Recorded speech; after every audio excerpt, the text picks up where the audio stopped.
আগামী ৩রা মার্চ রবিবার, ইংরেজি 3rd মার্চ পোলিও রবিবার। তার মানে এখানে অনেক বুথে বুথে পোলিও খাওয়ানো হবে। সেদিন সবার কাছে অনুরোধ, আপনারা এসে সেখান থেকে আপনাদের 5 বছরের নিচে যাদের বাচ্চা আছে তাদের পোলিও খাইয়ে নিয়ে যাবেন।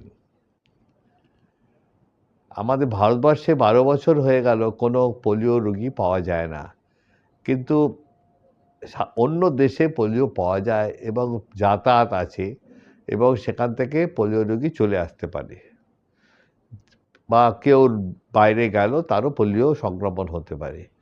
এই পাস পোলিও খেলে পর সেই সংক্রমণটা ছড়াতে পারে না, এবং তার জন্যে 5 বছরের নিচে বাচ্চাদের পোলিও খাওয়া অত্যন্ত প্রয়োজনীয়। এবং প্রথম রবিবার মানে